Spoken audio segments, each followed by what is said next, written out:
Bismillahirrahmanirrahim. Assalamualaikum warahmatullahi wabarakatuh. Alhamdulillahilladzi an'ama alaina bi ni'matil imani wal islam. Wassalatu wassalamu ala rasulillah Sayyidina Muhammadin wa ala alihi wa ashabihi ajma'in. Qala Allah Ta'ala fi Qur'anil Karim wa huwa asdaqul qailin. Bismillahirrahmanirrahim.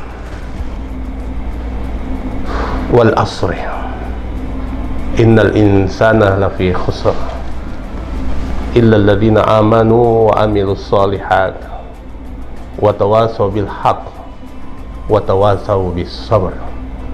Shadaqallahul azim. Pemirsa yang dirahmati oleh Allah Subhanahu wa taala, alhamdulillah, di awal kehidupan kita tentu kita banyak berpikir, banyak memiliki agenda-agenda, catatan-catatan waktu, apa dan bagaimana yang harus kita lakukan. Al-Quran mengingatkan kepada kita, wal asri, demi waktu.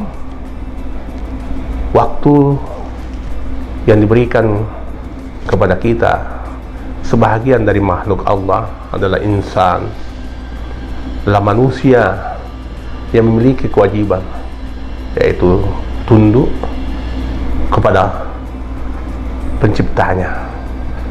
Dalam agama Islam pula dijelaskan dalam Al-Quran, wa ma khalaqtul jinna wal insa illa liya'budun. Tidak aku menciptakan manusia dan jin kecuali untuk menyembah kepada Allah Subhanahu wa ta'ala. Prosesi menyembah atau menghambakan diri kepada Allah Subhanahu wa ta'ala adalah punya aturan-aturan tertentu. Yang pertama adalah pengakuan kita dengan syahadat, asyhadu an la ilaha illallah wa asyhadu anna Muhammadar Rasulullah. Aku bersaksi bahwa tiada Tuhan selain Allah dan Muhammad adalah Rasulullah. Dengan adanya pengakuan, adanya persaksian yang telah kita ucapkan, maka tentu kita berpedoman kepada Al-Quran. Al-Quran menunjukkan kepada kita, dzalikal kitabu la raiba fihi hudal lil muttaqin. Ditunjukkan kepada kita itulah Quran, tidak ada keraguan di dalamnya, tentu bagi orang yang bertakwa. Pemirsa yang dirahmati oleh Allah Subhanahu wa ta'ala, dalam surah Al-Asr tegas, wal asri, demi masa. Ada satu pertanyaan yang menarik, mengapa Tuhan bersumpah demi masa? Al-Asr berasal dari kata adhar, yang juga terkait dengan persoalan konteks masa. Pemirsa yang dimuliakan, dirahmati oleh Allah Subhanahu wa ta'ala, salah satu hadis Rasulullah sallallahu alaihi wasallam, jangan pernah engkau mencelah masa, karena sungguhnya Allah adalah ad-dahar. Allah adalah masa itu sendiri. Maksudnya masa atau ad-dahar adalah salah satu nama dari nama-nama ilahi. Coba perhatikan jam yang kita gunakan. Apakah yang dimaksud dengan masa atau waktu di sini adalah jam? Jika kita teliti lebih dalam, kita akan pahami bahwa masa itu tidak bisa kita bagi di realitas eksternal. Jika kita membagi waktu selama 24 jam, pembagian itu berdasarkan kepada pembagian kita saja di alam mental, untuk memudahkan kita dalam mengatur kehidupan sehari. Waktu berlari begitu cepat, sementara kita lahir di buminya Allah diberikan kesempatan seberapa banyak waktu yang kita mau manfaatkan untuk beribadah kepada Allah Subhanahu wa Ta'ala, termasuk tidur. Bagaimana tidur kita ini menjadikan adalah ibadah? Tentu diatur oleh agama kita.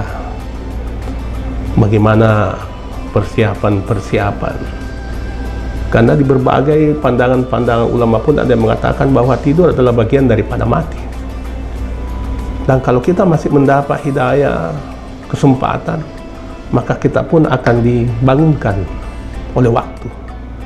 Dan waktu itu kita kembali mengejarnya.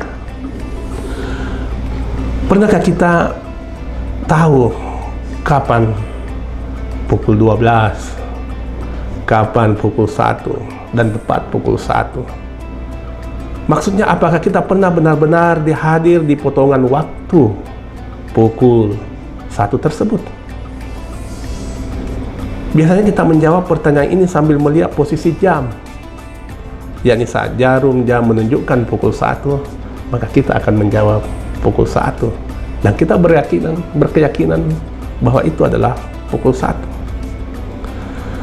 Namun soal kehadiran sebenarnya adalah terkait dengan masa sekarang ini. Bahkan sekarang ini tidak bisa kita bagi misalnya dalam rentang waktu 1 menit, dan dari titik 0 hingga 60 detik. Lalu saya bagi dua masing-masing menjadi 30 detik. Kemudian dari 30 detik lagi saya membagi menjadi 2 bagian. Dan demikian pula selanjutnya. Terus menerus. Dan kita tidak mungkin benar-benar berada dalam potongan pembagian waktu tadi. Sebab yang ada hanya masa sekarang ini. Bahkan ketika saya menyebut sekarang, itu pun sudah berlalu. Mari kita manfaatkan potongan-potongan waktu, sisa-sisa waktu. Terus kita manfaatkan bertasbih kepada Allah Subhanahu wa Ta'ala, memohon ampunan kepada Allah Subhanahu wa Ta'ala. Karena apa yang dilihat oleh mata, apa yang didengar oleh telinga, apa yang diucapkan oleh mulut, tentu bukan jaminan kita bahwa waktu esok masihkah kita dapat waktu tersebut. Pemirsa yang dirahmati oleh Allah Subhanahu wa Ta'ala, sekilas tentang apa makna dari suratul Asr, sehingga Allah mengingatkan kepada kita bersumpah demi waktu. Semoga bermanfaat bagi kita. Billahi taufiq wal hidayah minallahil musta'an wal istiqlal. Assalamualaikum warahmatullahi wabarakatuh.